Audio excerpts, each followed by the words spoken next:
Okay, we are streaming and recording. Great, thank you, Chris. Welcome everyone to today's closed meeting of the NSB-NSF Commission on Merit Review. My name is Stephen Willard, chair of this commission, and I'm accompanied by the commission's vice chair, Wanda Ward. The Commission on Merit Review is comprised of members from the National Science Board and the National Science Foundation. Let's start by taking the roll. Roger? Here, thank you. Thank you, Roger. Alicia? Here. Steve? I should probably use, for the record, Steve Leith. That was Roger Beachy, Alicia Needler, Steve Leith. Candace Major? Here. Matt Malkin? Here. Sarah K. McDonald? Here. Julia Phillips? Here. Scott Stanley? Here. Kevin Stassen? Here. And Wanda Ward. Here. Wonderful. Our NSBO liaisons are Portia Flowers and Bushmiller and Alexandra Sershell. And our executive secretary is John Adamek. We're also joined by our Albert Einstein Distinguished Fellow, Michael Stewart, and AAAS Science and Technology Policy Fellow, Andrew Zidell. Thank you very much for a productive set of meetings last month. I appreciate our discussion with NSF and leadership exploring opportunities to advance agency DEIA and broadening participation goals through merit review. This was a critical conversation Wanda and I wanted to make sure took place before our transition to contemplating potential preliminary policy recommendations and implementation and accountability suggestions. And I thank NSB liaison Nimi Kadankudi and MRX Exec Sec John Adamek for making sure the commission had the information it needed. At this time, I'd like to focus our attention to our updated summary document located on tab 3.2 and the policy recommendations and questions that have surfaced in our conversations thus far. As a reminder, the time to consider a final number of recommendations will come soon enough. For now, we ask that we all remain open to potential opportunities. With that, I'll hand it over to John, who will facilitate today's discussion. John?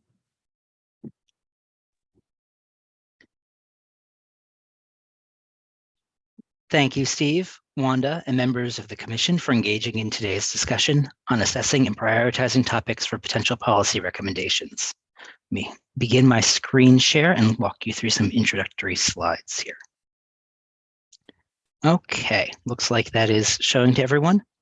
So this is aligned with our overall work plan timeline toward our milestone of sharing preliminary results at the May 2024 NSB meeting. Before we jump into the content, I'm going to spend a few minutes to outline how I'm hoping we can use this time and the collaborative materials provided for this and upcoming meetings. I will cover these in my opening slides here. Then we will move on to the discussion amongst all of you and ensure at the end to reserve some time to identify any further follow-up actions for our next meeting and or beyond that. So to kind of reiterate, you guys collectively are our starting point today. The experiences you bring to this group, the content you have heard in the meetings to date, the ideas and questions you have shared. So for your convenience, the MRX staff were tasked to extract an initial summary based on the records of the past meeting minutes and have provided this in written and visual formats for you. We know that this is not a perfect summary, right? That current thinking may not be the same as what was mentioned months ago, and that understanding will continue to evolve, which loops us back to the agenda item for today and our focus on potential and topics and our intended endpoints.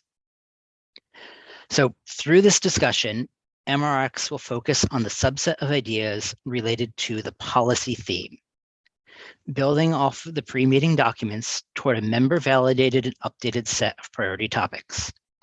We want to identify any ready consensus points, separate those from the uncertainties, and if needed, identify any follow-up actions and tasking. It is important to note, again, that today's discussion is not for crafting detailed language. So to do this, we'll divide the discussion into 3 phases. First, we'll have a brief period for members to concurrently review the materials provided. So this is a chance to refresh, to collect your thoughts, make any individual notes for updates or changes that might be needed for the regarding the potential recommendations and suggestions related to policy. Particularly, take a look, see if we need to add items that were not captured in the summary, revise or move or consolidating items that may have come up across several meetings or in several different formats, and potentially setting aside items that are either not presently feasible or no longer salient based on our evolving understanding of the commission's work and findings. Then we will proceed to a round robin commenting process. So each member will have opportunity to offer their changes one at a time. Because we are not writing specific recommendations at this point, our purpose here is to quickly state the change, assess whether there's a consensus agreement with the change, and incorporate it or put it into a parking lot. This should take maybe 30 seconds to 2 minutes per comment, and we'll continue this process in that round robin format until we first either run out of comments or time or ideas. Lastly, then we'll have the third phase where we'll come back to the parking lot for the items where there were disagreements. Planning to set about 5 minutes talking through the points of divergence for each divergence area to determine if we can reach an agreement based on today's scope, or if not, identify what further follow-up is needed. Anything that's not able to be discussed out of the parking lot will be part of our identifying follow-ups at the end.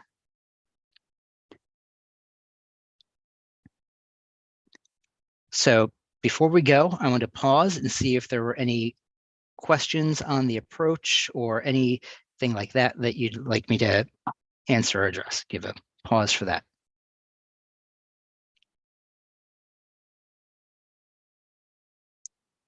Okay, I'm not seeing any hands raised or anything in the chat. So if something does come up and you need to have a clarifying question, do drop it in the chat and we'll try to monitor that as we go through.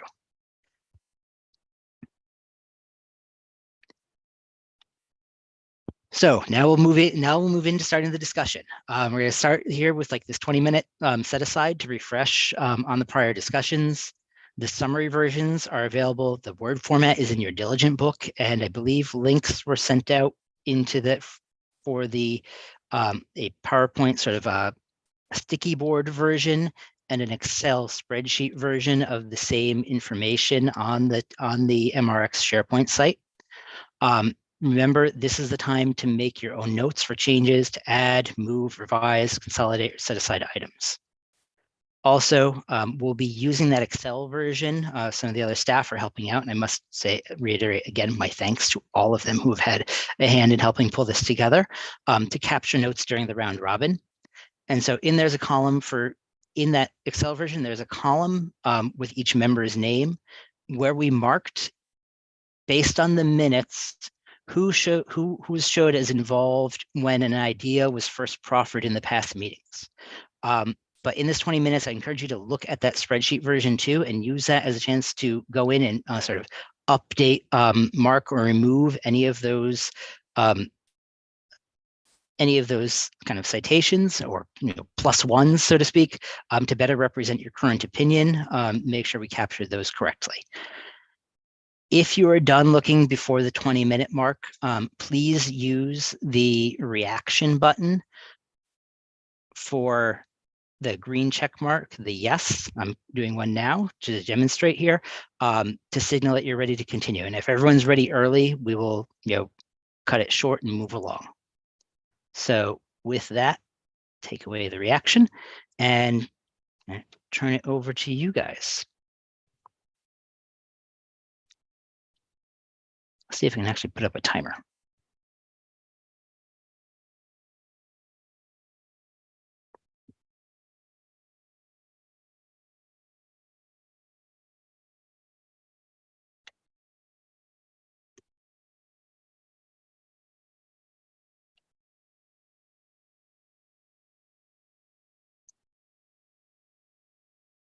I see Julia has a comment. She couldn't get to SharePoint. Yeah, is there another way to see the spreadsheet? I mean, I was just denied access.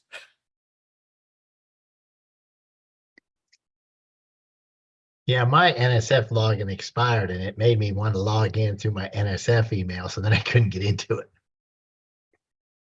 Let me try dropping some I- versions into the chat here. I and had, see I if had the that same, I works. had the same problem. Okay. Is it in the diligent So the spreadsheet, because Diligent doesn't let you do spreadsheets? spreadsheets like that, but let me see if I can drop them into the meeting chat, and that might work here.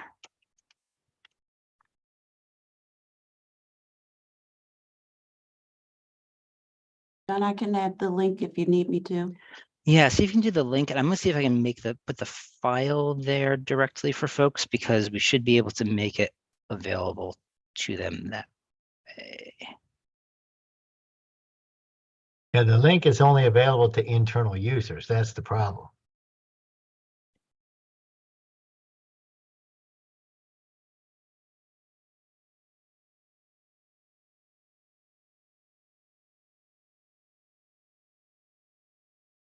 Yeah, it works for me if I do it in my Citrix, In Citrix, really? in my Citrix web browser, which is logged in through my NSF account. That works, but if I try to do it outside of Citrix, it doesn't work.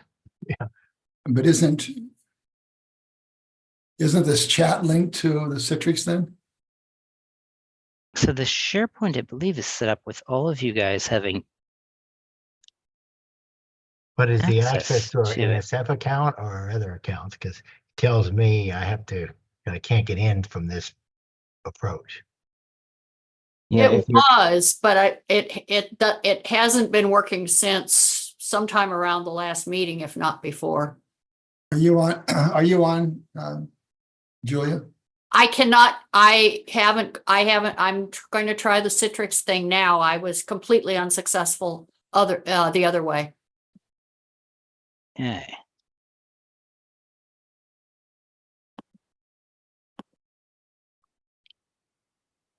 So let me I may be plop getting somewhere. into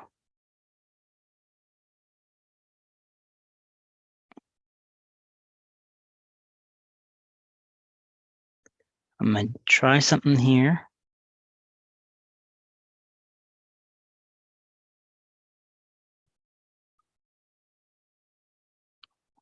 So what's the title of this Excel spreadsheet? Should say 2024-01-02 MRX summary and notes. And I'm sending a copy there.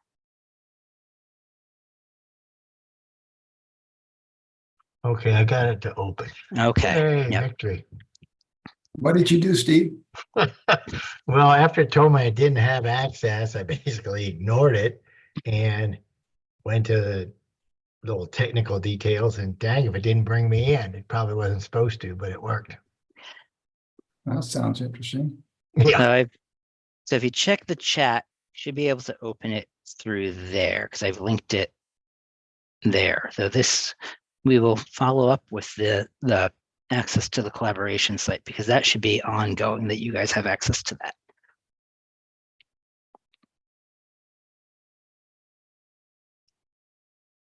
So we should be going ahead and putting out checks where appropriate. So for the checks, if you can't get into the one from the link, send a chat to Michael and he can help record them for you, because if you have a local, if you download a copy of it, it's not going to update to the main one, but the collaborative one on the SharePoint, if you've gotten in, Steve, will save. Yeah. Okay, so go ahead and start filling it out. Yeah, go right ahead. Yeah.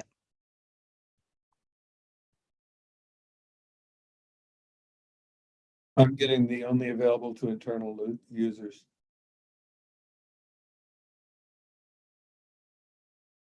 Say that one more time, Steve.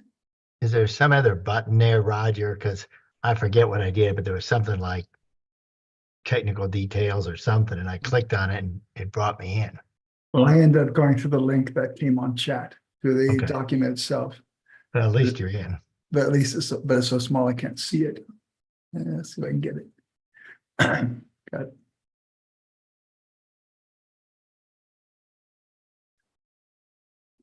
This is one of these, in theory, it should work well.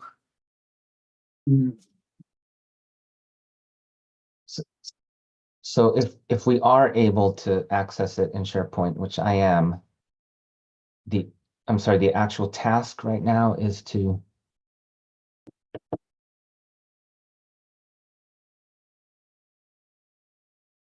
So this is also the same content that's in the same ideas content is in the Word file in Diligent. So Right. the Excel one was an attempt to make it easier to sort and filter. But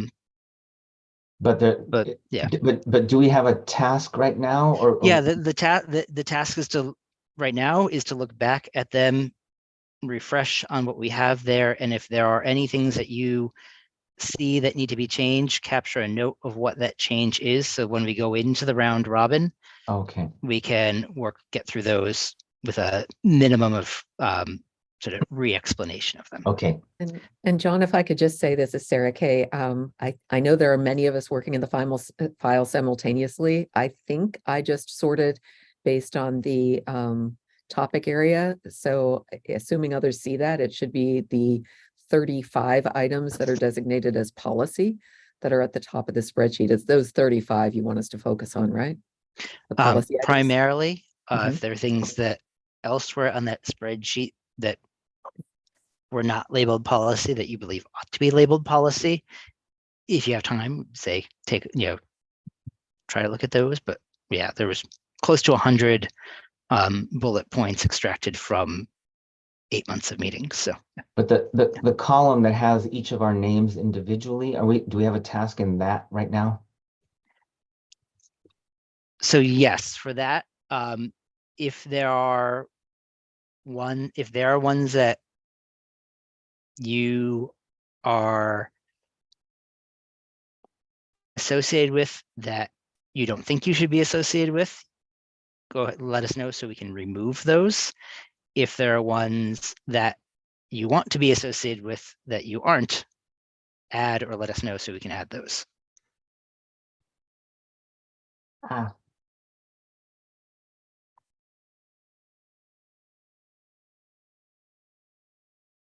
Okay, I'm finally in. Now, what am I looking for? Shoot.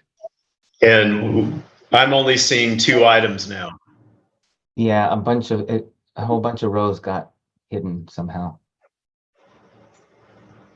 So the columns with each of our names currently should have asterisks for some items, is that right? And you're saying that, Yes. Yeah. I think, Steve, you.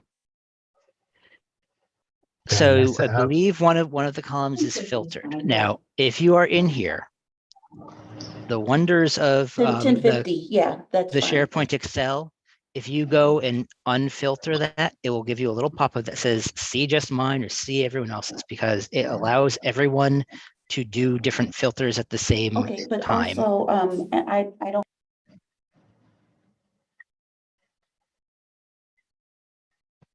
All I'm seeing is 2 lines. Oh, good, Yeah. got it back. Yeah. Thank goodness. So, yeah, was that Steve filtering? Good. It might have been me, a heck if I know, but it all came back. Oh These kind of exercises probably need training ahead of time. my gosh. We'll work through it this time and we'll work out the kinks. Yeah. Are we better off to work on one that's offline? Any changes you make there won't save. Well, I realize that, but Yeah. having however many people It might trying to be work on the same easier for you that document way. seems not the best idea either.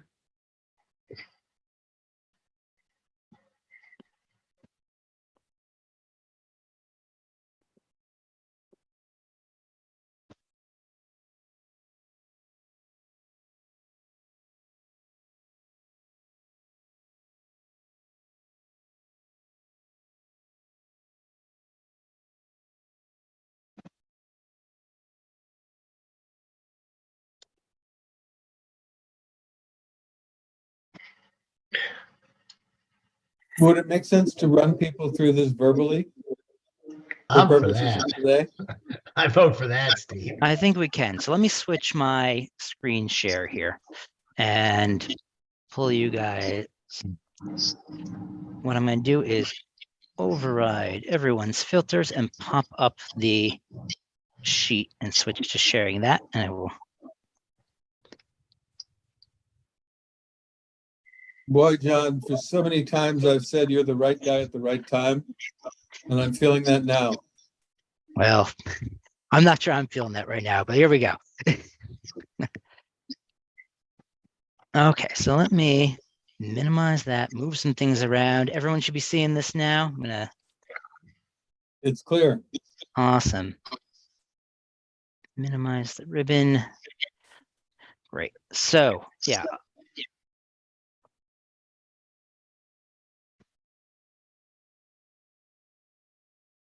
There are a collection of 98 different comments right now that we have tagged by the date of the meeting where they were captured, the topic area. These right now have been sorted to put the policy ones at the top. Suggestion or recommendation, a theming tag related to some of the recurrent themes that have come up across our meetings or focus topics of some of our meetings, and then those individual tags. So starting with the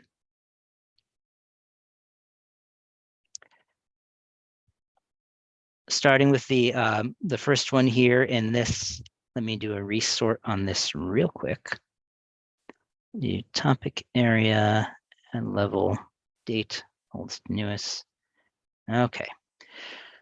Now this is by topic area and by date. So we'll start. So you'll see that the first batch are policy recommendations that came out that were captured during potential policy recommendations that were captured during the ERIS listening session in March of last year. Those include lead a federal-wide conversation about standardization on BI definitions, evaluation, and accountability. Change the name to change the name that is referring to broader impacts to better demonstrate parity with intellectual merit. Novelty should not be a requirement for BI. PIs should be encouraged to align with existing BI programs and initiatives. Add broadening participation as a standalone criterion.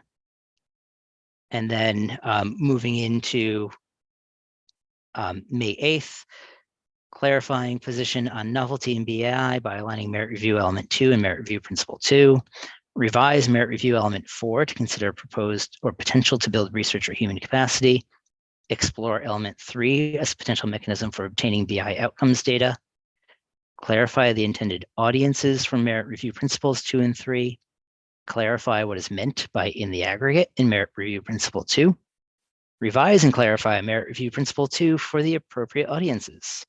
Revise and clarify merit review principle 2 for came up. Oh, I guess it got mentioned twice there. Sorry for the duplicate. Revise merit review element 5 to consider evaluation in the context of proposed activities. Clarify the use of merit review elements and principles by proposers, reviewers, program officers, and division directors. Retain a broad consideration of knowledge advancement. I do see a hand up. So I will pause for a moment. Sarah Kay. Sorry, no, you please go ahead and then I'll come in after you finished. Okay, thank you. And if it's a proposed change, we will get to that for the round robin. Okay, thank you. Retain a broad consideration of knowledge advancement. Recognize the importance of replication studies. And then into 524, 3 items. BI should not be solely aligned to policy documents. Congressionally articulated outcomes should also be taken into account. BI should be connected to Vision 2030, aligned with strategic policy documents. Flexibility should be maintained in BI. Moving on, 614, understand specifically how broader impacts expertise is taken into account during the reviewer, PO, and DD selection hiring process. Moving on to June 28th, similar to BI, IM should be evaluated in the aggregate, but there should be a common understanding of how in the aggregate is defined and interpreted before such considerations can be made. clarify the standards and for innovation and breakthrough research and intellectual merit. And then instead of creating a new criterion, include sustainability as an element of broader impacts. Oh, I'm sorry, jumping ahead, that was 927. Understand that most additional criteria seem to fit within intellectual merit and broader impacts. Clarify the language to allow for flexibility in solicitations.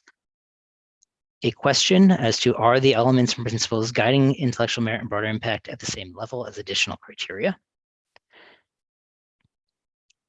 And then 1025, revise merit review element 2 to remove the expectation of novelty or originality in proposed BI. Recognize and reward NSF staff for successful high-risk, high-reward portfolios, 1128. Identify transformative research within the broader impacts criterion, not just within the IM criterion. And then 1213, DIA should be an element of both BI and IM that should be considered when building a portfolio. And 1214, define BI expert for COV participation for panels, even if not placing a specific BI expert on all panels. And then a set of open questions that were mentioned. I did not have dates referenced for those out of the document and diligent, but how do PIs, reviewers, and POs and DDs use merit review elements as guidance throughout the merit review process? How can merit review elements be improved to provide clear guidance for PIs, reviewers, POs, and DDs throughout the merit review process? Who are the merit review principles for? Proposers, reviewers, NSF staff? How is BI expertise considered during the reviewer, PO, and DD selection hiring processes?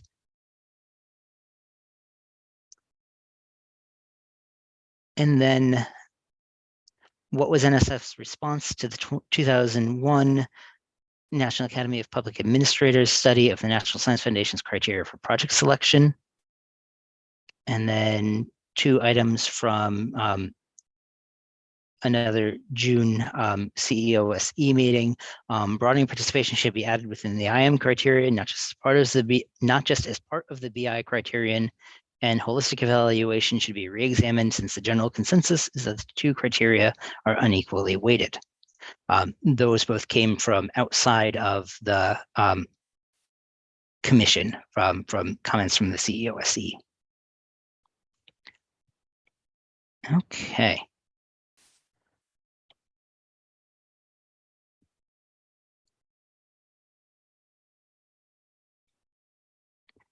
The other, now that I've recapped all of those, I think I'll let folks sort of sit for a minute or two. Sarah Kay, did you have something to add?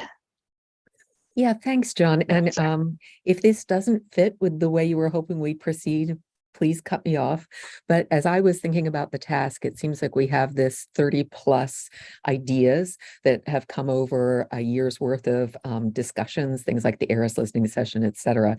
And I was thinking that part of the task is to see how these cluster together, whether what at various points in time had been identified as potential areas for policy recommendations, the group feels continue to remain potential areas for policy or recommendations. If so, is there any relative priority we want to attach to them? And also, are there any of these where we would say, we think it's still a good idea, but we can't move forward to developing a recommendation until we have some evidence that comes from the data collection efforts that have been launched. So it's sort of, are we trying to triage and say, is there anything that we could cut from the list? Is there anything we should add to the list? Do some of these cluster together?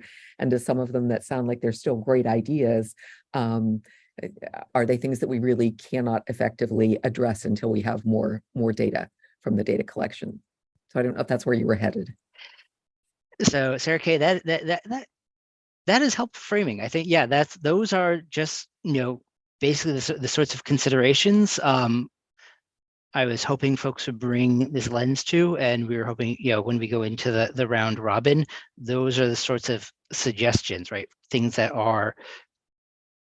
we might need to add or revise or consolidate, right? Or potentially move around how they're associated, or perhaps set aside for some of those reasons. So that's exactly the sort of proposals we're looking for. Since we're having some trouble doing the adding of additional stars on the list. What I think I might ask to do is like maybe do a quick like thumbs up, thumbs down of members as we're doing this for any of the items, and then but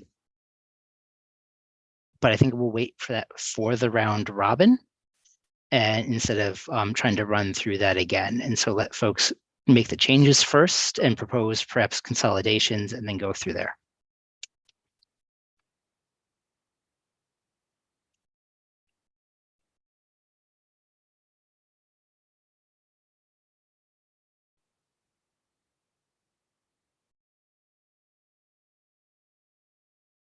I have to say, this is the kind of thing I don't do real well in real time. If I could have gotten to the spreadsheet sooner, I would have taken a first shot at it before. I'm not sure I'm going to be very useful in real time.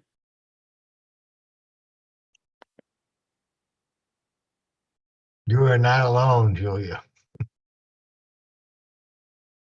The sheer numbers of items and the similarity between some are confusing to me, at least.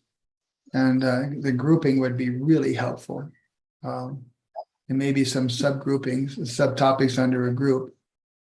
There's some of these I can get behind fully. Others you can logic your way into or out of.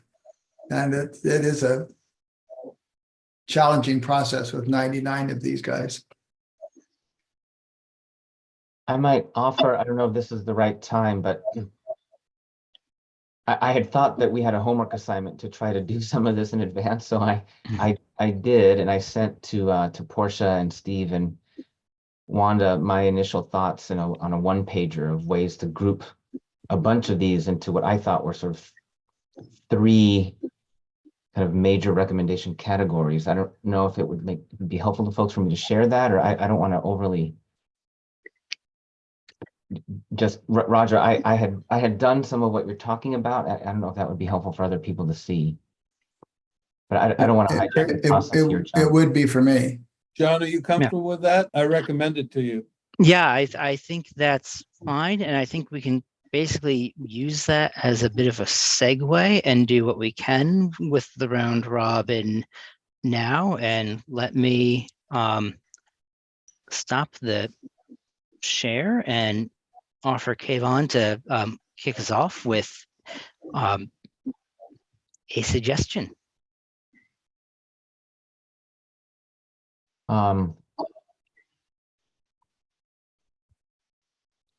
Let's see. Am I able to share my screen? You should be. Is that possible? Yeah, there we go. Yeah, Yep. there we go.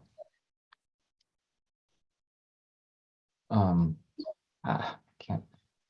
There we go. Sorry. Too many things happening on my screen at once. So basically, I went through all of the items in the spreadsheet. I mean, I was looking at basically the Word document that was in Diligent that had all of those items that were in the spreadsheet we just looked at.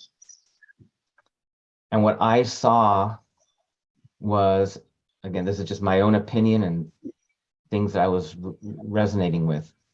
I basically saw 3 major sort of buckets or categories of things. This is not inclusive of all 100 and whatever items. It's inclusive of 1, 2, 3, 4, 5, 6, 7, 8, 9, 10, 11, 12, 13, 14, 15, 16, 17, 18, 19, 20, 21, 22 of them. So the bullet points are literally copy and paste of those rows from the spreadsheet. And I saw in there 3 major ones. So one is STEM talent development as a potentially new merit criterion, either a standalone merit criterion or as part of a new broadening participation merit criterion, or as part of a new NSB priorities criterion, or as part of the existing intellectual merit criterion. But this idea of STEM talent development flowing out of the board's Vision 2030, these ideas about changing the name of one or more criteria for better parity, broadening participation as a major category. Okay, so you see what I've done here is I kind of crafted this idea out of the merging of all of these individual items. And then secondly, to reframe quote unquote transformative or quote unquote high risk, high reward, to de-emphasize novelty and instead recognize the value of replication, innovation, and long-term investment in successful projects, for example, to make more intentional use of accomplishment-based renewals. And again, I crafted that out of the merging of these items about novelty shouldn't be a requirement, clarify standards for innovation and breakthrough, recognize importance of replication, clarify expectation for novelty, clarify position for novelty, revise these elements, consider a revised resubmit mechanism, set quantitative targets on existing high risk, high reward funding. Okay. And then finally, to clarify the intended audience for each of the principles and to clarify what is meant by quote unquote aggregation. And here are all of the individual items that flowed into. And again, this is just my own doing, but I put these in what I would consider to be a kind of priority order. I think priority number 1, priority number 2, priority number 3, but again, that's totally my subjective view.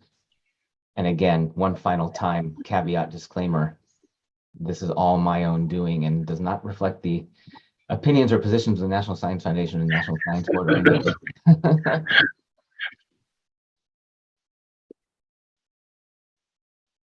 I'm still studying this, Cleveland, but I think it's great. I mean, this is real helpful to me.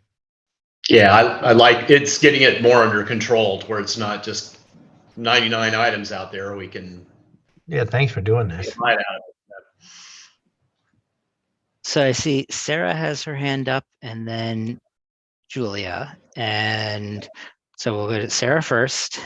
Well, I was actually going to suggest, since I've already said something, let's let Julia go first and then I'll follow up. Okay.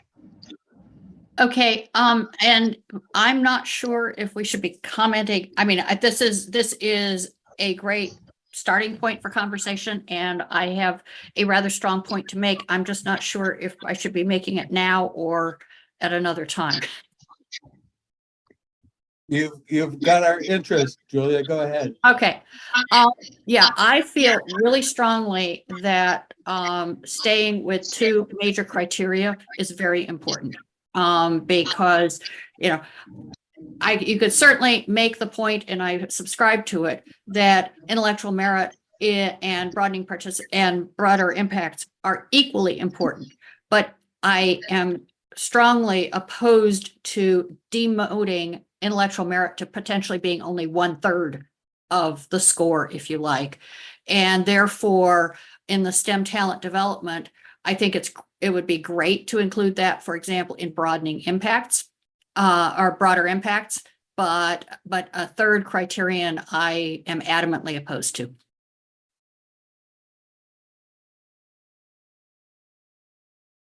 Thank you, Julia. I appreciate the comment. I think we want to see. Sarah, did you want to jump in with a response to that, or can I go to Roger next? Why don't you, I mean, if Yep, anyone wants sure. to comment on Julia's Yep. remarks, and I had a separate point, so. Okay, Roger. I would feel similar. NSF has always framed intellectual merit as the major component. I think as a major component, perhaps the major component, and historically, I think to do other than that will get us a hell of a reaction from the community. The intellectual merit is the first thing that we look at, and all the pieces, how to modify that accordingly. I would, however, put STEM talent.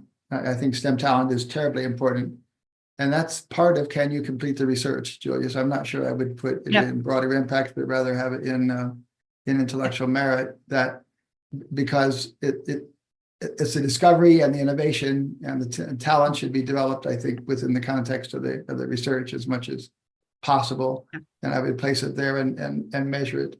I like the way that you framed. I mean, it's just given us a good thing to work on, Kevon, and I appreciate what you did here. But I still come out as the old school and replace intellectual merit as a major component. Broadening impact is has to be strengthened. I don't know how we strengthen it yet, more than what we've talked about already in the last year. And I think a lot of the ideas that are in this section aren't broadening impact, but I think I'd place it not in STEM, not highlighted as a STEM development mechanism, but broader than that. Yeah, That's all I yeah. would want to say now. I think yeah, I view that as a friendly amendment to my point, which was that I don't think there should be 3 major criteria. for sure.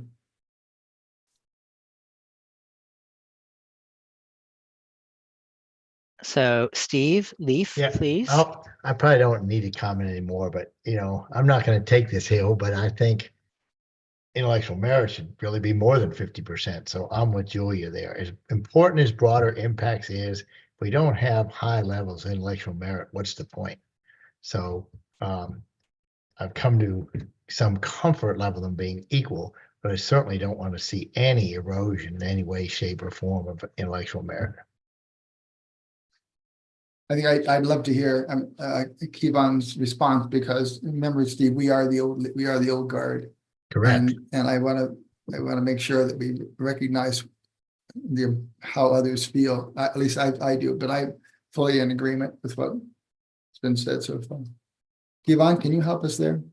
Is there a change in the community about the relative position of?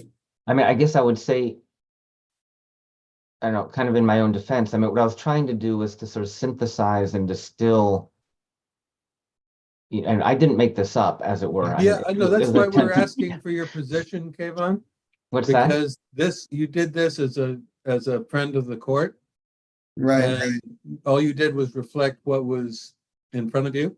Yeah. So we're asking about, how do you feel about it separately from this document? Oh, well, I guess I feel good about this. I would be in support of this recommendation. As you see, I mean, I listed here what I thought would be various ways of approaching it. And it sounds like what folks have said over the last several comments would be not to make it a third criterion at the level of intellectual merit and broader impacts, but perhaps to incorporate it as a part of one of the existing 2 criteria. And I think what you see, having been communicated to us and things that we had said to one another in previous conversations, is that broadening participation, not broader impacts, but broadening participation should be elevated in some way, either by moving it out of broader impacts and into intellectual merit, or to make it its own thing. And I was trying to take that idea, elevating broadening participation, not broader impact. Just want to make sure that we're not conflating these 2 things. Elevating broadening participation and melding it with this idea of somehow bringing more to the fore within the merit review criteria, the things that the National Science Board has identified as strategic priorities. And so we have articulated STEM talent development as a strategic priority. And so that's how I developed this idea of STEM talent development as a kind of reconceptualization of broadening participation, and then elevating it somehow, and perhaps elevating it by incorporating it into intellectual merit. Does that help? Yes, it does me. I think that could be supportive of that. I don't know how that would be implemented at the So I'm agency not level. sure that the implementation discussion is a fit for today, Roger, but fair and I see enough. Sarah has had her hand up, and I think there's some stuff in the chat. So I apologize for interrupting, but I want to keep with that. And I just wanted to point to 2 things. I believe Alicia shared an image in the chat of it's a chart showing the frequency of different topical themes in broader impacts in proposals and awards, simply highlighting that broadening participation and workforce or STEM talent development are, I think, 2/3 plus of proposals and awards, both of those categories, just to highlight sort of where they are. But I think Sarah Kay has had her hand up for a while, and I want to make sure we get circle back to her on this. And then lastly, I will happily share, there's another, the other file that I sent in the chat is a visual sticky board version of all this, and I can bring that up instead. So if we want to sort of move things around and do any physical clustering, we can do that as well. So Sarah Kay, go right ahead.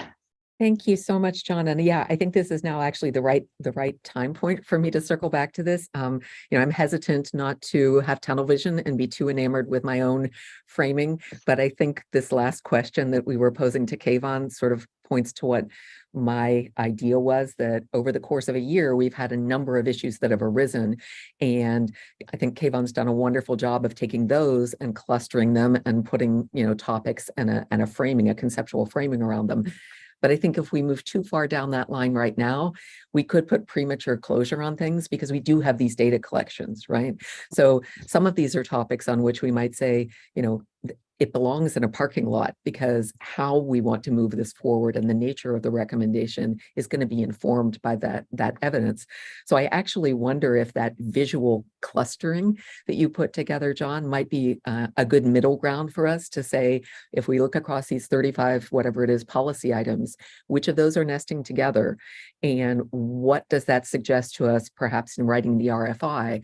We need to be very careful that we are soliciting appropriate input so that we're comfortable developing a recommendation in that space, a recommendation that is to stick with 2 criteria as opposed to moving to 3, or whatever it might be.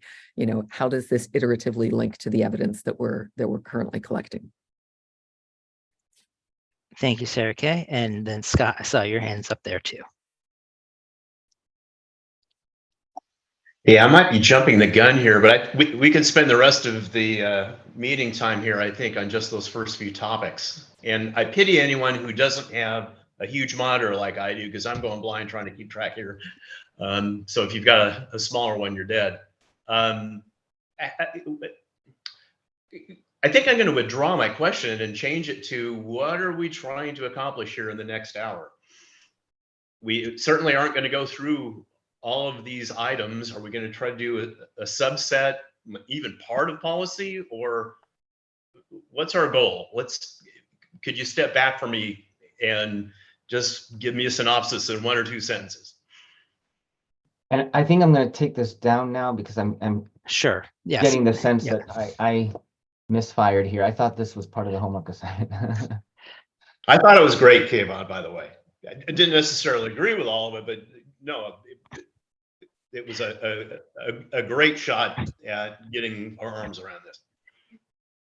So I will say, Kayvon, what you showed and what you did was essentially kind of what we were hoping to do collectively today, in a sense, is that to look at particularly the 36 or so that are under the policy heading and say, are there any natural clusters of them, or are they repeats, and sort of aim at collapsing them down into, if there are natural aggregations of them,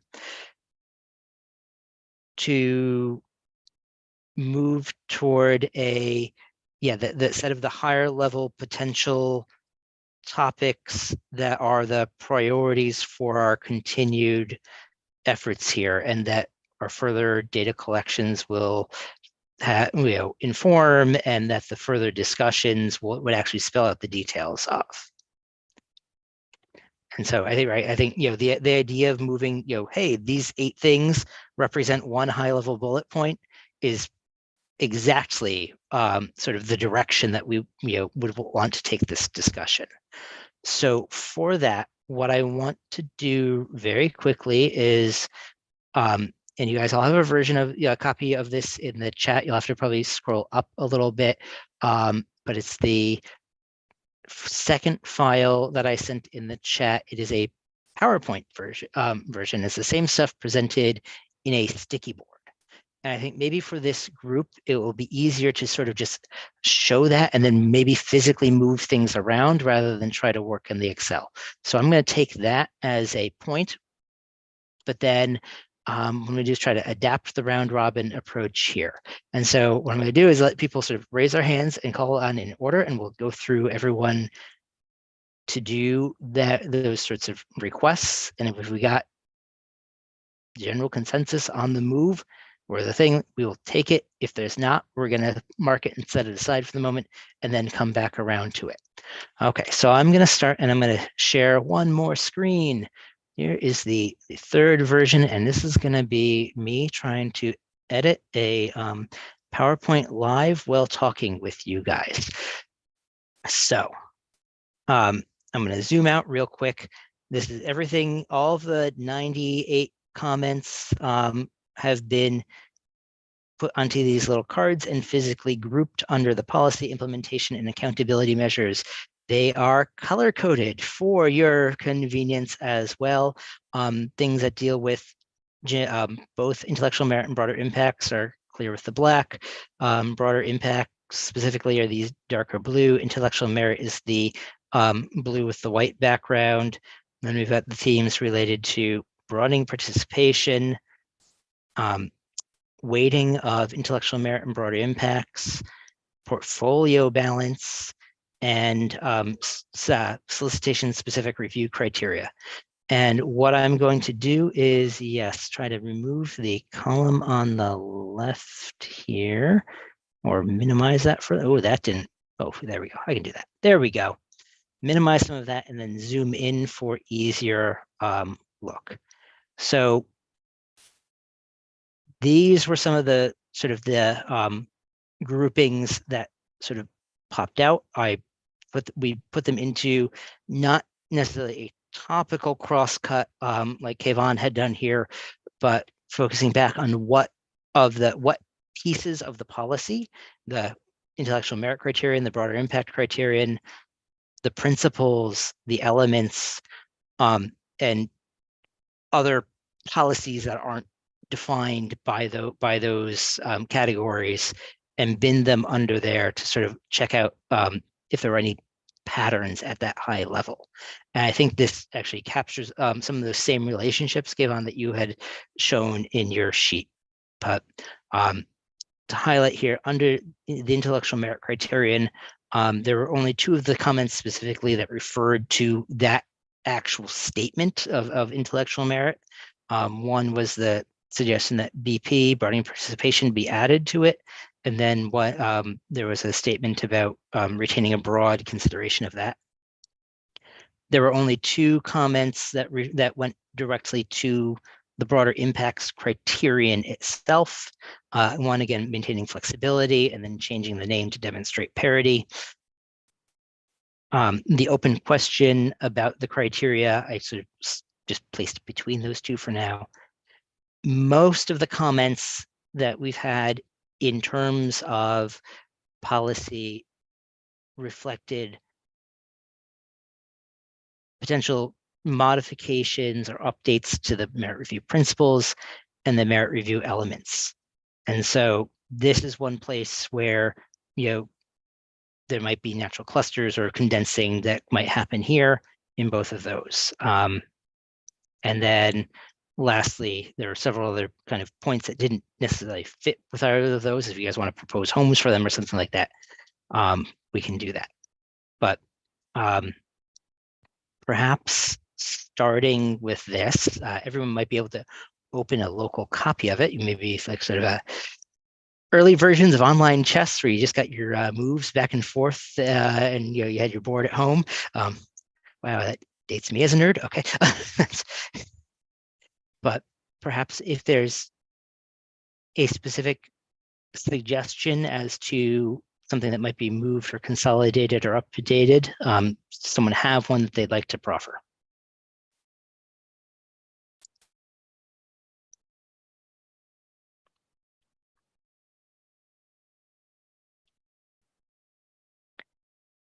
Julia, please. At the risk of being completely off base, one of the things that I'm not sure came through strongly. I mean, I did read the stuff that I could get at before this meeting, and certainly didn't get the direction about the grouping. But one thing that seems like an elephant that is not well addressed in these different pieces, unless I missed it, is the whole issue about, sort of the way in which broader impact is evaluated and how it go and,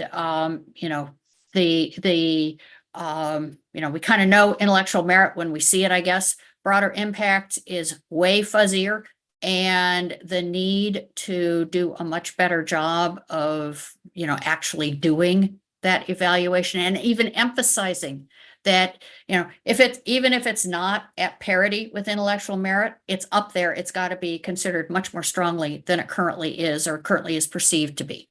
And, that is not there. There are some bits and pieces that nibble about around the edges of it, but they don't really get at that. Unless I missed something. So I believe some of the comments related to that are under the implementation topic, where it was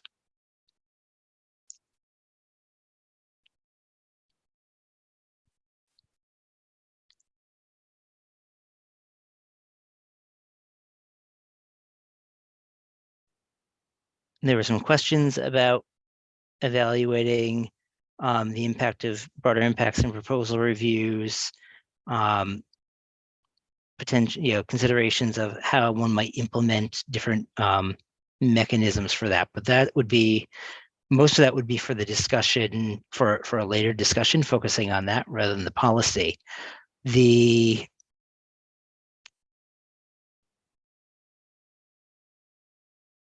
In the merit, under Although the merit there- review principles, yeah. right? Yeah. In terms of policy, a really unambiguous statement about the importance of broader impact. I mean, it's there, but it's obviously not there in a strong enough way to be implemented. And I don't think that's there yet.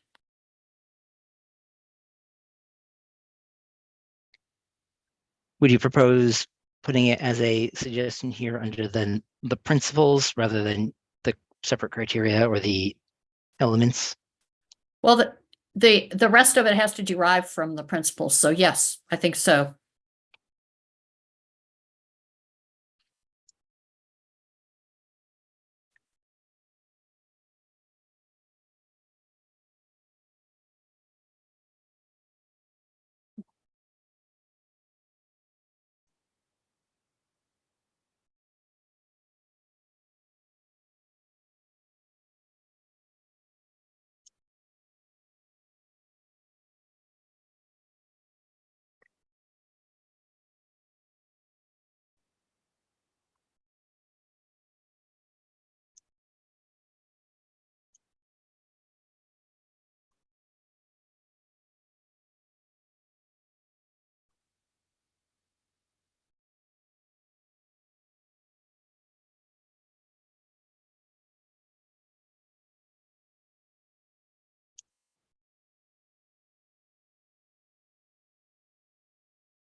John? Added it, yes.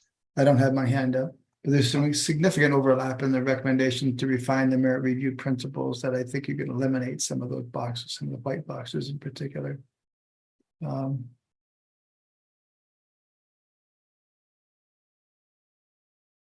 example, the first box to the right of the blue. Clarify the intended audiences, clarify what is meant by Right, it in the aggregate. exactly, right. I think that could be reduced to 2 rather than 3. Is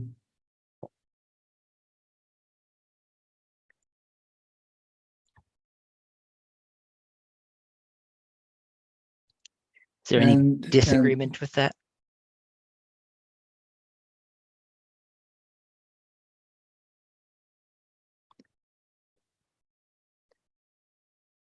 And there was another place where the identify transformative research within BI.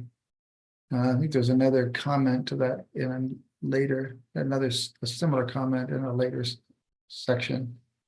Let me see if I can find it.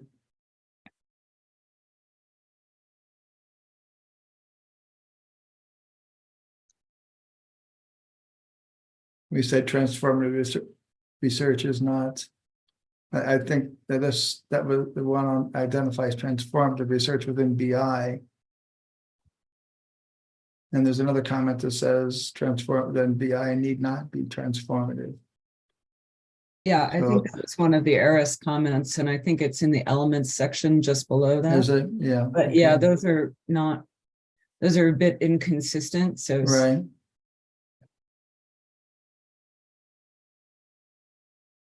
I think that we don't, yeah, I think the one down below is in keeping, not that novelty is excluded, but it need not be novel. Just well implemented and with goals and, So am I hearing a suggestion to set aside the one under the principles right now about identifying transformative research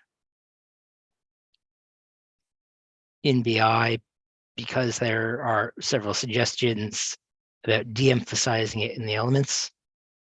has been some effort to amongst the group in our discussions to try to de-emphasize novelty in favor of achieving goals that are specifically laid out and measured.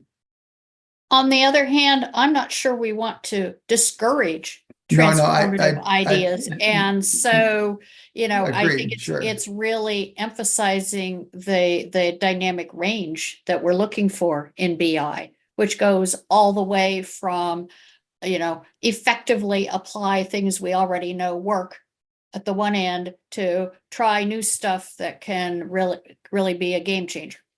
Well, there's that under merit review principles, clear on the right, left-hand side, the one in the middle, novelty should not be required. I think some of those things. Yeah. Certainly can be melded together to achieve what you're saying and what I'm saying.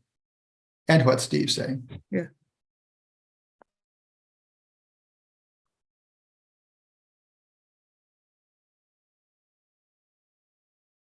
So what I'm hearing is, if I'm reading you guys right here,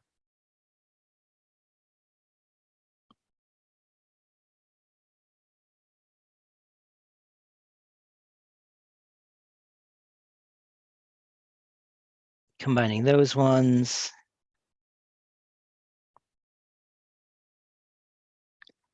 Are The there thing other that, things? the Sorry, thing you let- really don't want to do, however, is to so actively discourage novelty Mm. that you don't get it at all. Of course, yeah, there's some ways to make sure. And I think you so, can word that. so some kind of moderation there.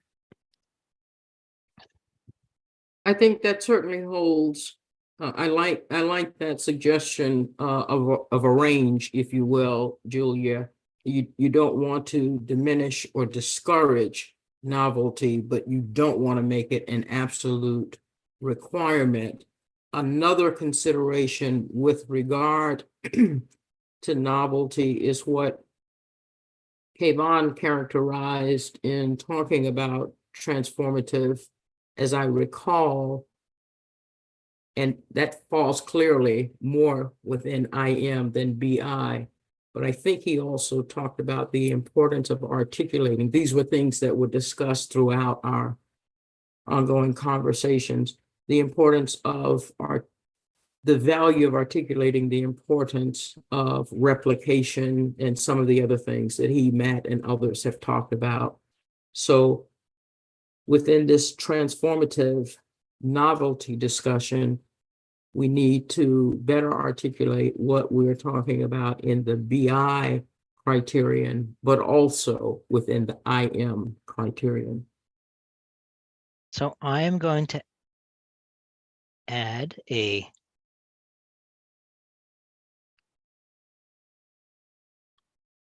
element here and try to synthesize a little bit of those comments. And so that is, all right.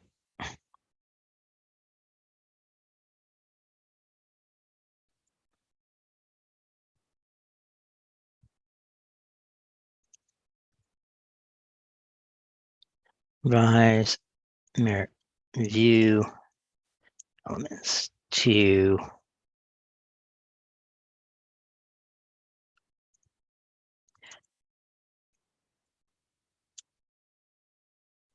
Mhm, Mhm. mhm. range of possibilities and not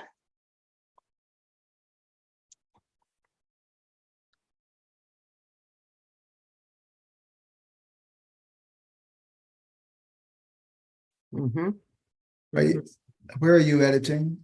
sorry, I'm editing on the shared one. Yeah, all right. This is the shared copy. Oh, never And mind. we will I- work with getting you there. Yeah, it's not going to feed if you've opened it locally because that No, just you got yeah, it. No, sorry. I got it. Got That's it. okay. No Yep. worries. Okay. The only consideration, John, is it worth saying for both? Well, it says revised merit review criteria elements, so it may be covered, but we may also want to consider specifically articulating both in IM and BI. Yeah, if that's not clear. Mhm.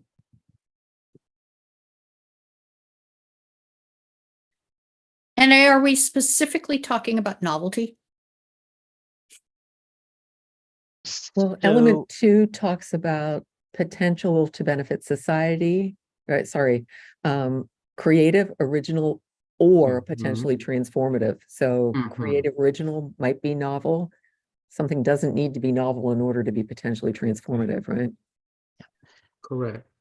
So before we go too deep down this discussion, which could become right a whole meeting unto itself, I think at a high level we are coalescing around this and noting that there are a whole bunch of points, specific points related to current bullets under the elements that would need to be hashed out and refined with specific language to get to a specific one. But at the top level, right, we might summarize this in a sense of, right, this is the potential recommendation that we're kind of coalescing around is about revising the elements to reflect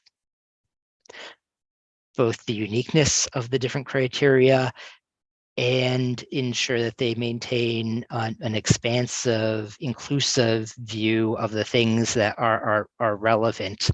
And there are a bunch of specific bullet points here that we might need to condense down under them and reframe in a follow-up conversation. But I think we've got towards something here. But Candace, go. Yeah.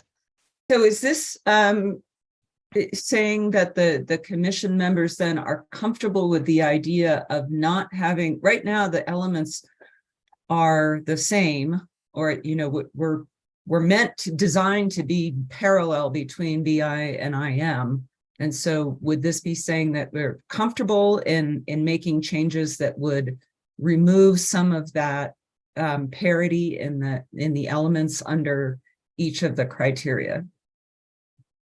As I understand it, Candace, that's an excellent question. As I understand it, the intent is to ensure that it's equally considered as appropriate to each criterion for both criteria. But if you think it needs to, I mean, we can edit later, but if you'll give continued thought to how better we can capture that to make sure that it's clear to everyone. Yeah, I mean, for the record, I think it is completely appropriate to have different language in the elements of the two criteria because the two criteria Yeah. are different. Yep. And clarity and it's, around novelty in particular here seems very appropriate, certainly for the broader impacts. But not as a requirement. I don't want to belabor this, but not as a requirement. There are some effective success stories that, if taken to scale, would move a needle, as it were. I don't want to digress from where you are, John, Yeah. but to some extent, we're talking about language here. And one of the things that we talked about earlier was input to perhaps find a better name for broader impacts to increase the perceived weight and value vis-a-vis intellectual merit. And I just throw out as a suggestion, not necessarily wedded to it, but, and others may have some other suggested names, but might, you have intellectual merit, might societal benefit lift the perceived weight of the second criterion versus broader impacts alone? And I just throw it out for consideration. We don't have to decide today. Wanda and Candace, I think you make excellent points. And I think part of the issue of language is really important. At what stage would we, at what grain size? So if it is appropriate for the element to be identical for the two criteria, but if it would be useful, as John has said, to consider recrafting the element so that dynamic range is clear, but then is the follow-on that implementation or outreach around that might give additional detail about operationalizing in this realm, what's one in this. So Good point.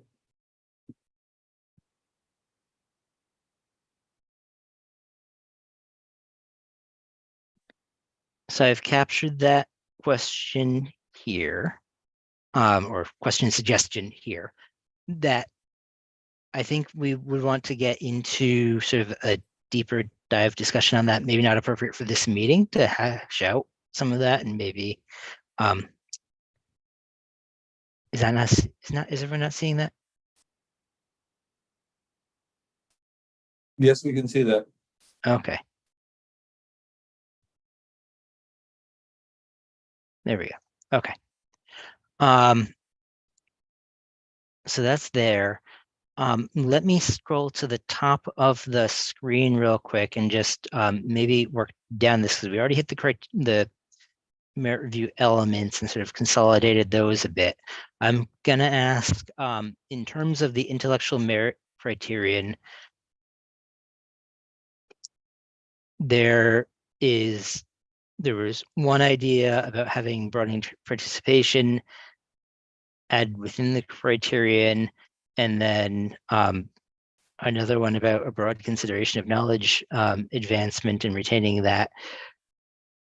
Was there anything else that was missed in the summary that was specific to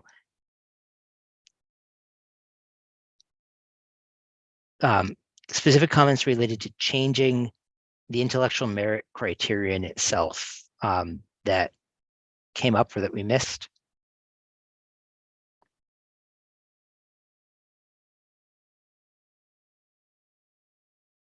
Well, I think one thing that came up today, thanks to Kayvon's binning, is that broadening participation, clearly, I mean, that box, I've got no problem with that box about broadening participation being added to the IM criterion, but actually STEM talent development, which is, a different lens, and I think hits some things a little differently than broadening participation, is also critical and fits really strongly into some of the important areas that the board is concerned with at the moment, and has been and will continue to be. I strongly agree with the statement that Julia just made and Kayvon's wording. The one thing we have to be careful about, as much as humanly possible, is that when broadening participation is not explicitly articulated,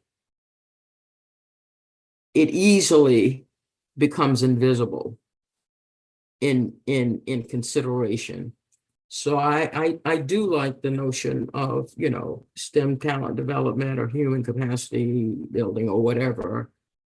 But we have to be as cautious as we can, particularly in the current environment, that broadening participation doesn't fall off everybody, worse, not only fall off the radar, but is not acted upon. Absolutely. And I think that, we probably need to make sure we use both sets of terms. Good. I like that. I support that. So I think Scott had his hand up and I want to make sure, unless, do we just lose him? Nope, he's there. So I had dropped it. I'm going to delay until later in the meeting, I think. Okay.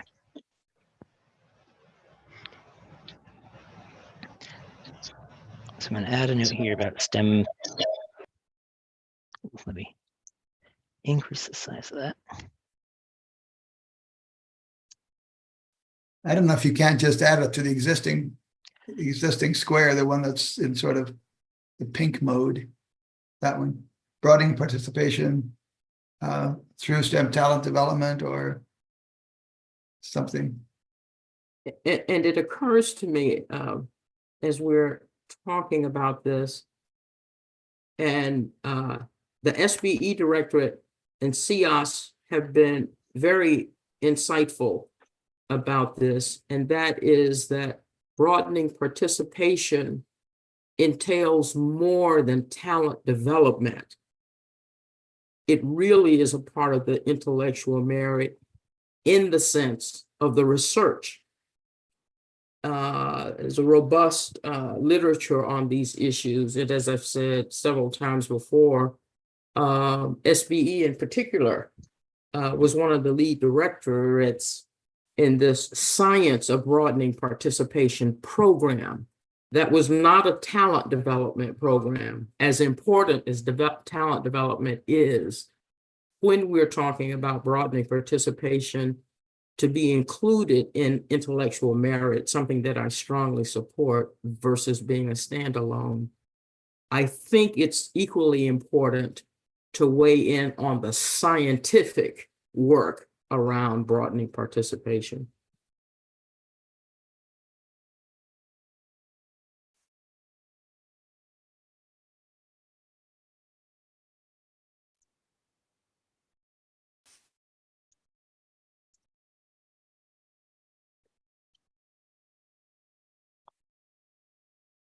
Okay, I think I got that. And then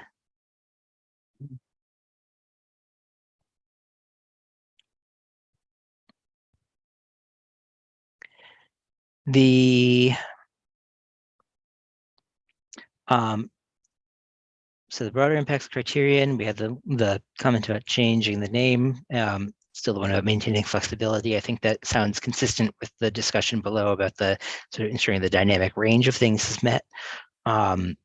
In terms of the principles, we'd condense down to one grouping of items here around the appropriate audiences for principles 2 and or 3.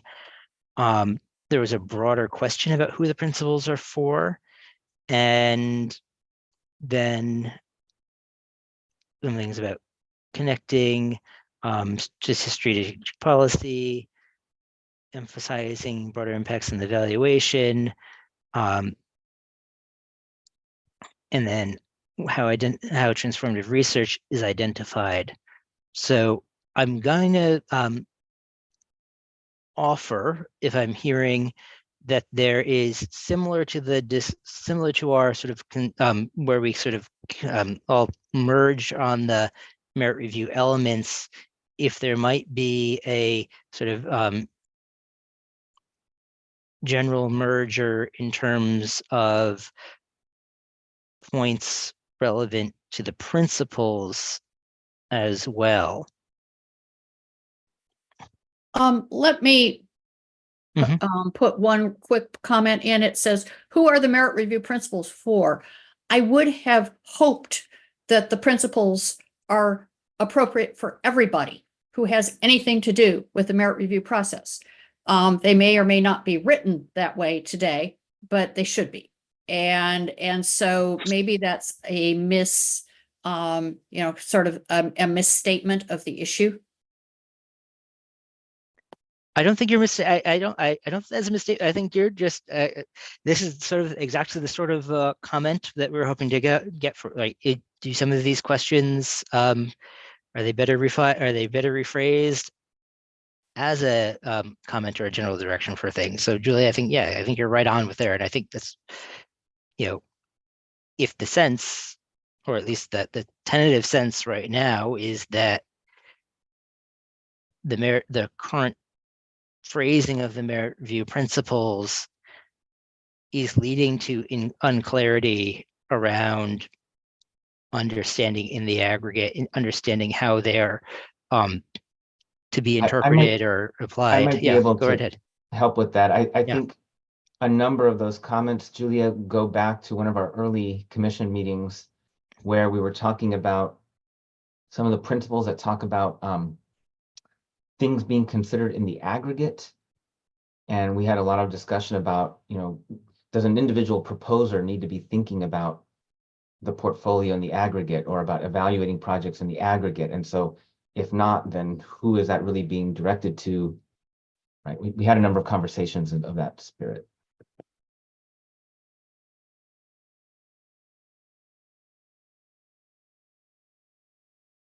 So I'll ask, is the question as it stands still worth keeping on there, or is it one that we could simply set aside for now because the conversations and other comments have sort of overcome that initial question?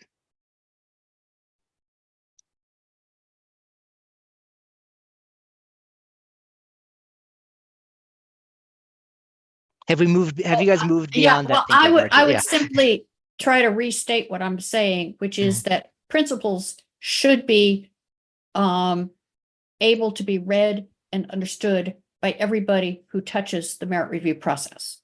And so if it's unclear whom they are for, they need to be rewritten. That's my assertion. So it's not a question so much as, you know, a recommendation.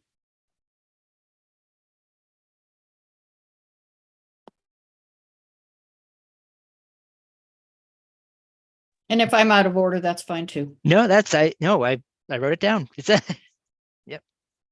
Sorry.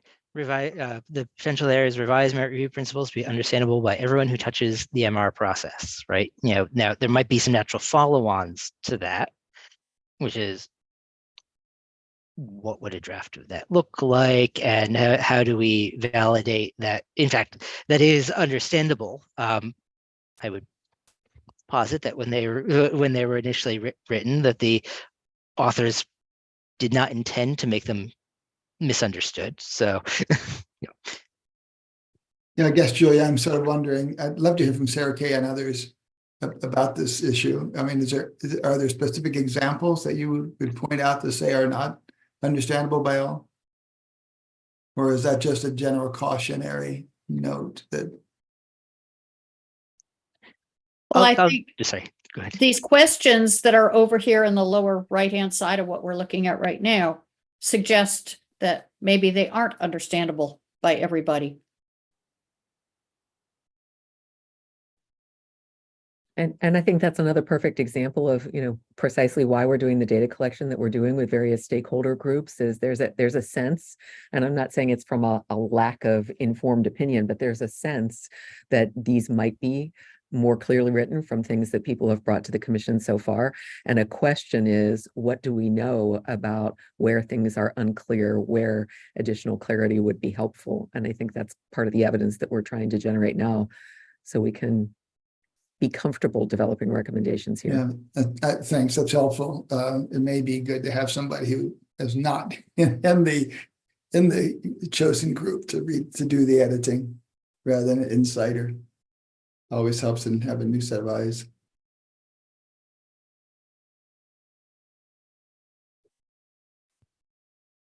Awesome, thank you. Were there any other additions to sort of this idea of continuing to explore this general direction with the principles that anyone wanted to throw out?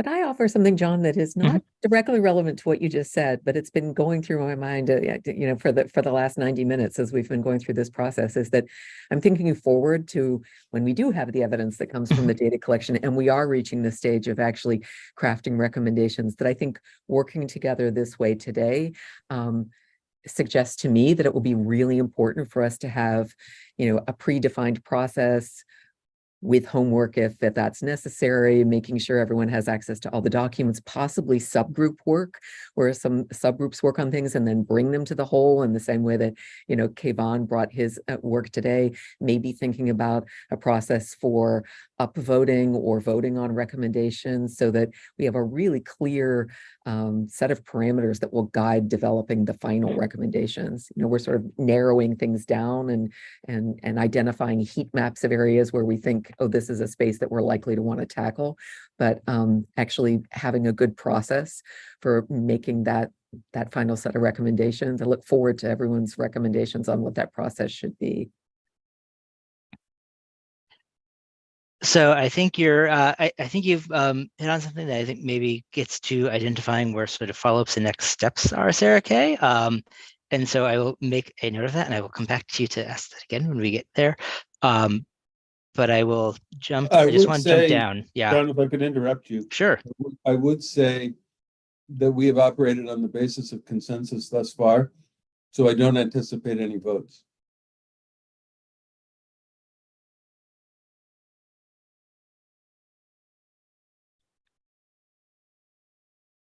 Okay, thank you, Steve. There were sort of two batches down at the bottom of things that were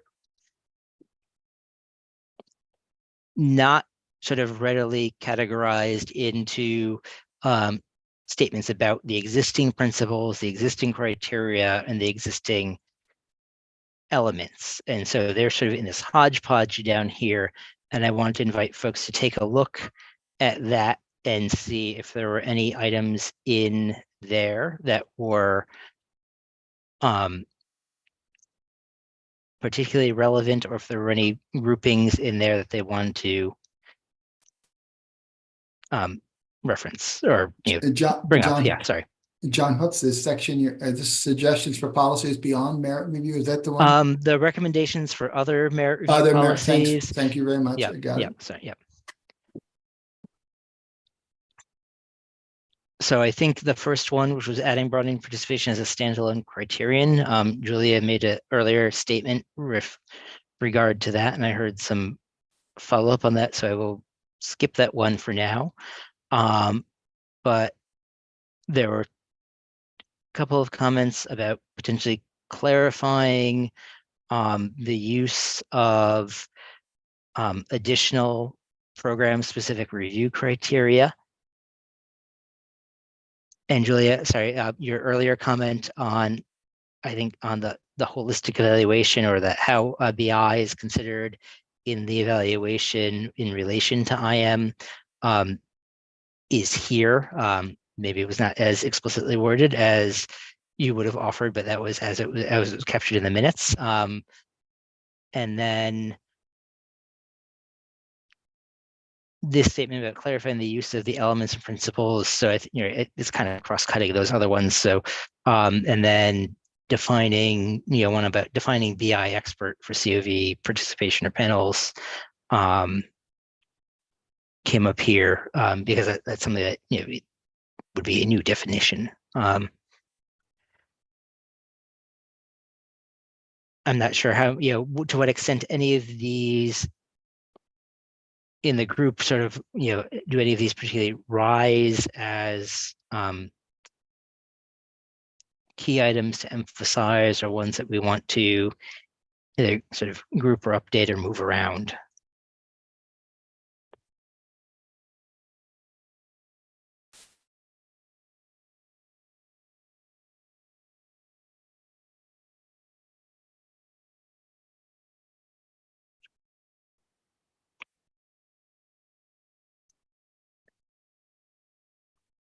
It's a little quiet, so I'll offer, just because we already discussed the potential to revise the elements and the principles, that the separate one here. This is clarify the use of the elements and principles would be duplicative in that case.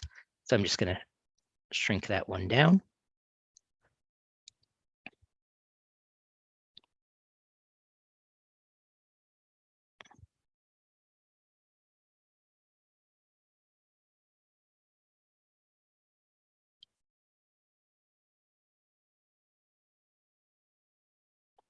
Yeah, I would suggest that the two having to do with additional criteria perhaps could be, are merged. I mean, they're sort of facets of the same issue, and the issue is what to do about additional criteria. Mhm.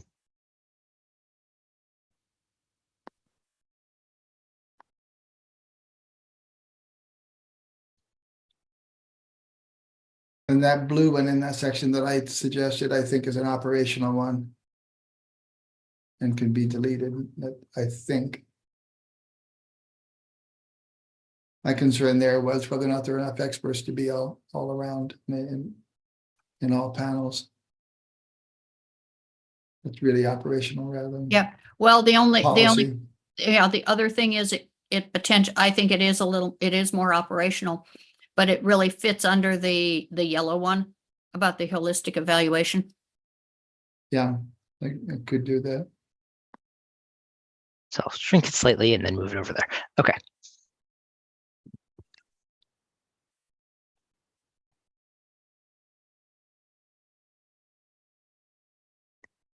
And then lastly, there were a number of things that came up that are sort of beyond the current merit review policy documents I categorized down here, and wanted to bring to your attention. One is recognize and reward NSF staff for successful high risk, high reward portfolios. That gets into sort of OPM managed personnel policies. How is BI expertise considered during the review or PO and DD selection hiring processes?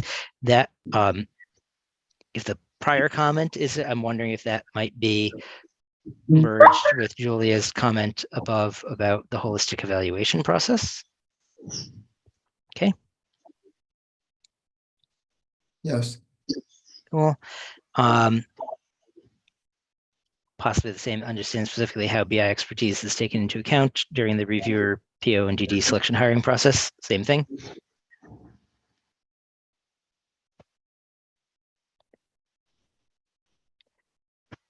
And then one about potential suggestion to lead a federal-wide conversation about standardization on BI definitions.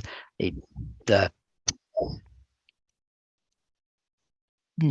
was a one-off statement that came from the ERIS group, and I would defer to our NSF members of this to maybe ask if there's any,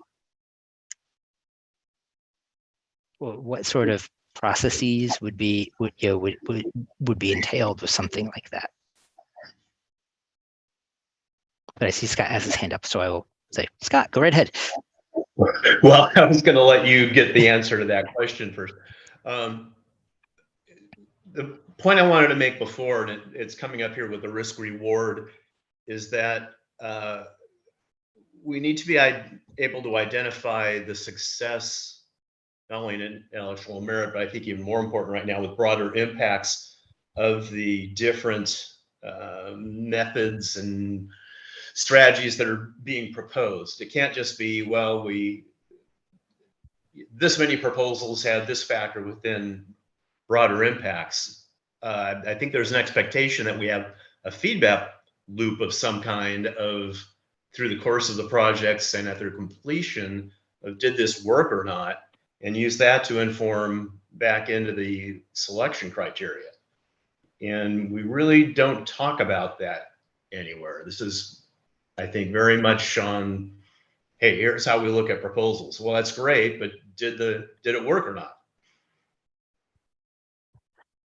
So there have been multiple throughout the meetings. I believe there were multiple comments that do reflect that. Those at least were not binned under the policy theme for this one, because but they were binned between implementation and accountability in terms of, I believe, just sort of the instructions or how the merit review is conducted, right? Whether how past performance might be taken into account, and then on the accountability side, what sort of reporting is done, what sort of oversight is done, and there are bins over there that I think probably capture that loop. But that would be a great topic to bring up at our next meeting when we focus on that one.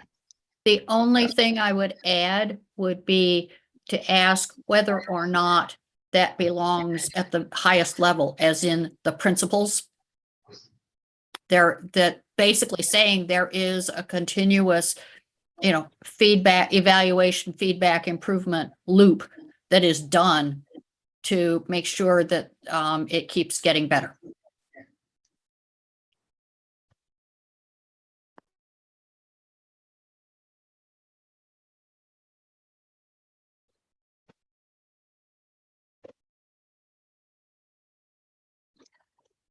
So we do have an existing comment on that, on where you talked about that might best to build on in this case, where you originally actually made a comment about that the principals ought to include something to reference assessment or evaluation of IM in the aggregate, not just BI in the aggregate.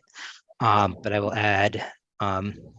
But that's evaluation. That's not how did it work out in the end. And I mean, I think one of the things we want to do is, we've funded a portfolio of projects. How did they work out? That's what I'm referring to. And then you ask yourself, how could we have gotten a better result if our merit review process were different? It's that whole principle of always examining how if things are turning out the way you expect them to turn out, and if they aren't, how can you make it better? Yeah. The result is the goal, not the proposal.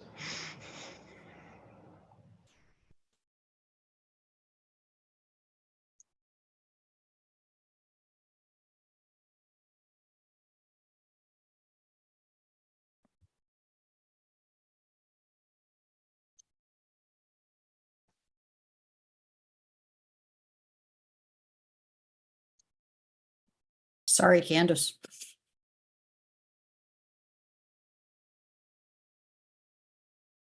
I think I built that in. I see Candace, your hand is up, so go to you. Yep. I just want to go back down to that one about the whole government discussion and submit that should be deprioritized.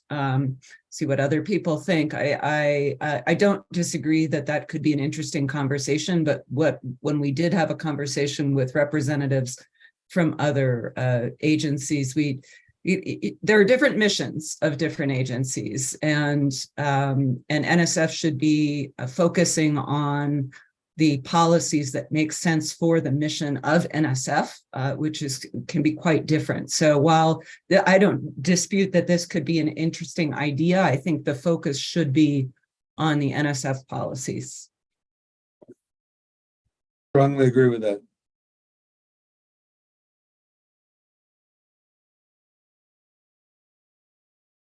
So I will shrink that one down to recognize that.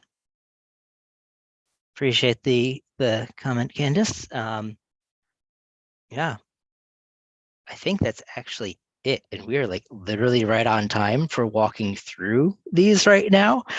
So thank you for bearing with us through the technical challenges. I'm glad I had multiple ways of putting this up to provide something here. So let me. Oh.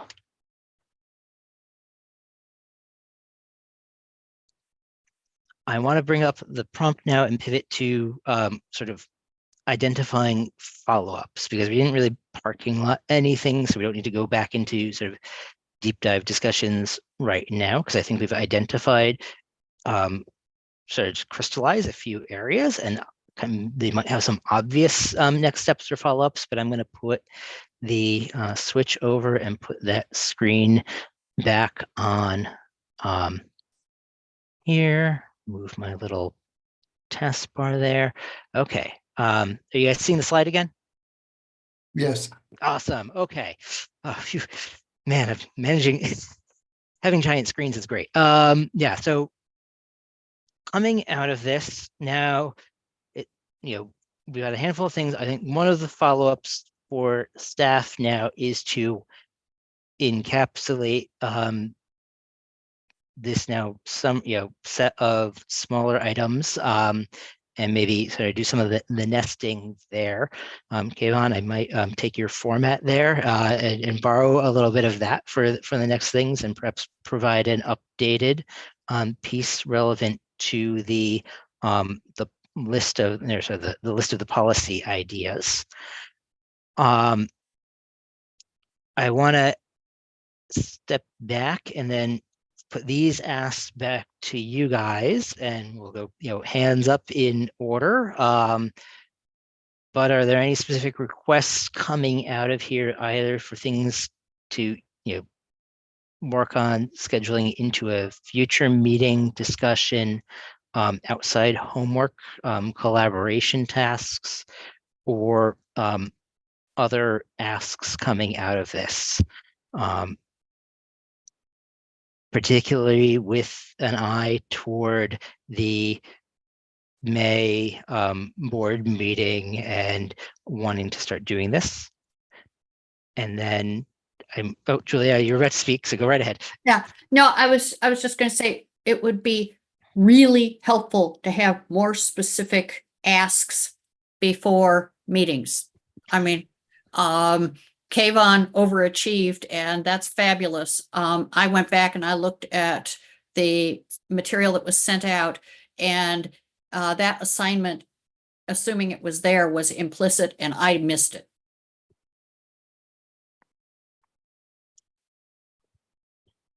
Thank you, Julia. Steve, you're next on the list.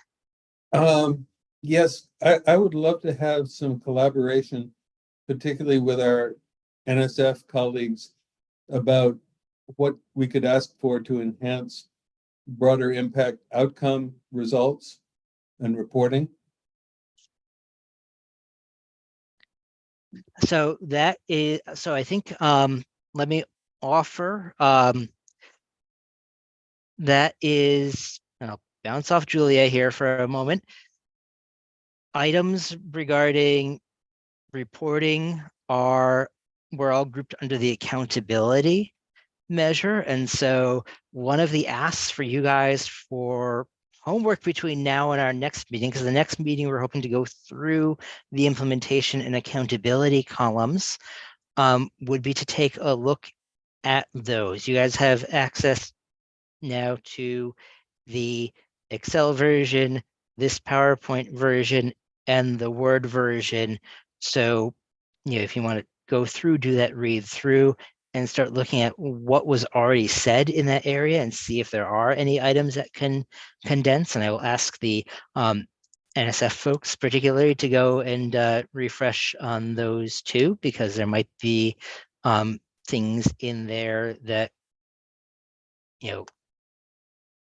we've tried or know about, and so we can have done in the past or things like that. And so there might be areas where additional information or clarification could be brought to bear in helping sort of crystallize multiple related ideas down into a smaller number of potential items. Although one of our 99 theses or whatever, it talks about making a policy statement about getting broader income outcome data. And I'd like to preserve that concept within policy if I can.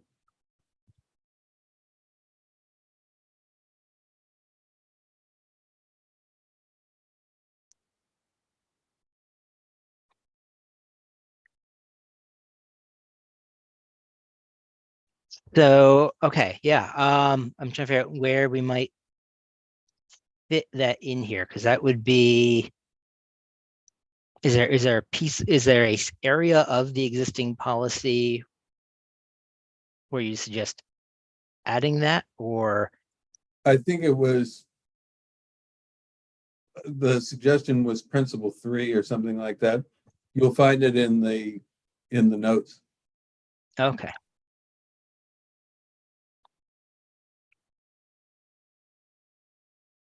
But the policy is, I think we need more data on how people actually do against the metrics they have created for themselves in the broader impact category. And I think it should be our policy to encourage that data collection.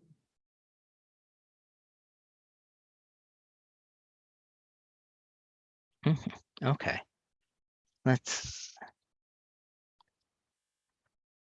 So yeah, that I think there are certain that those bullets are certainly under the other ones, so we'll have more time to discuss that when we next meet. I will try to add a note here.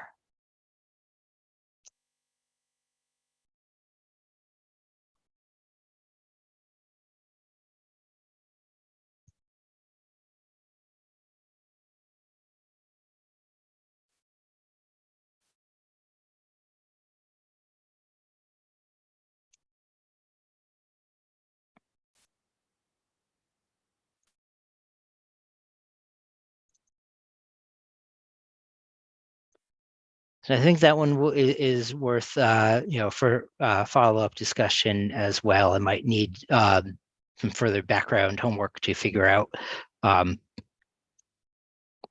what constraints there are, what opportunities there might be in that area. And so that might be a follow-up conversation to have between meetings. Yeah. Can I ask Steve? Steve, is that not covered under suggestions for awardee reporting to NSF in that block or in that grouping? Require PIs to submit progress towards BI goals? You're right, Roger. I think that is incorporated very much in what you just articulated. Okay, so we'll have a chance to revisit it next time too, and maybe bring that up. Okay. And then Sarah Kay, you had your hand up. Yeah, so two things. One, which is kind of picking up on a comment that Candace had put in the chat when you talk about sort of future meeting items. If memory serves, in the not too distant future, we're expecting to see a survey instrument and some focus group protocols. And I'm not sure what the current status of an RFI is, but I think Candace's idea of highlighting the boxes in your visual, John, that we think will be informed by the data collection, whether that's documenting that there's agreement that a problem that we think exists actually does exist, that stakeholders agree and prioritize it the same way, that there's any evidence of a proposed intervention that might work to address that. Any place where we may have a final opportunity in tweaking instruments or an RFI request to ensure we're getting the data we need to inform those boxes we were just looking at, I think would be super helpful. And the other thing I wanted to circle back to was a comment I think Steve made when I had talked about possibly voting, saying that we'd operated with consensus and hope to do so moving forward. Completely agree with that, Steve, but I do wonder if it would be helpful to talk about, does that mean we want a process to ensure that only recommendations on which all members of the commission are agreed are the ones that would be put forward? At some stage, do we need to ensure that we've got a record that says, yes, everyone on the commission agreed 100% with this recommendation? Just wondering a bit about the process there. Sure. I think consensus doesn't mean uniformity. But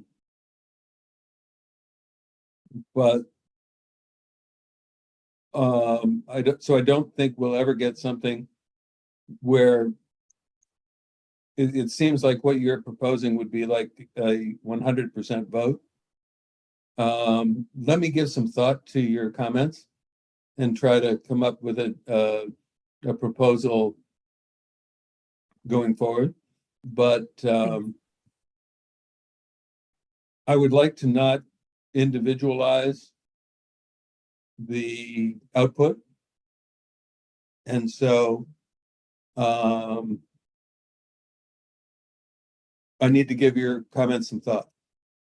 Yeah, I mean, and I'm not trying to bog down process, just ensure that, we can point to things and say, yes, commission was agreed with this, or if there happen to be any areas where we might have some disagreement, we can either resolve that, or we can say, you know, we would deprioritize a recommendation that there wasn't full agreement on. So yeah, love to hear what you think about that.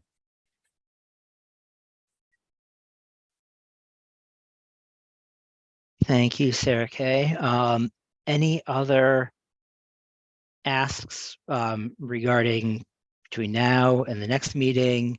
Follow up with some additional messaging around the sort of the homework in between, and try to refresh all of those links to make sure you guys can have things. Yeah. Okay. Give a moment to let people raise their hands if they haven't and have anything burning. Okay. Seeing none, that is the end of my deck. So I think I can turn it back over to Steve to take us home. All right. Well, again, I'm always proud to be part of this commission, but never more so than today. I really appreciate the way, John, that you held this all together. Kevon, that you came in with a strong thing to give us time to think about what we were going to do, and the way each and every member of the commission engaged on this. I'm just really, really proud of this group. I'm looking forward to the next phase of work we have together ahead of us. Can't wait to see what we come up with together. As a reminder, our next meeting is January 29th at 3 p.m. Eastern Time, where we'll have an opportunity to continue this discussion and expand it. In the meantime, if you have additional comments on any of the potential policy recommendations identified so far, please add them directly to the document in SharePoint if you can get to it, as this will support our discussion. Before we depart, I'd like to give you a brief update on our data collection activities with Mathematica. As you know, internal data collection instruments have been finalized. The staff survey is expected to begin next week, and leadership interviews are being scheduled as we speak. Internal data collections are expected to last through mid-February. In the meantime, Mathematica has revised our external data collection instruments based on commission member and staff feedback, and there'll be an opportunity on the external collection for a final review next month. Additional details will be forthcoming via email. It's also, I think, very important for me to alert your attention to 2 sets of closed minutes for your review. You should be expecting an email from Portia shortly. It is a point of honor with this committee that we value the minute process, and I think it's been great. We've seen John get up to speed because of our minute process. So I thank you for everything you've been doing and encourage you to keep current with those minutes, please. Thank you once again, and I look forward to meeting you again on the 29th. This concludes our business today, and this open meeting is adjourned at 5:55 p.m. Eastern Time.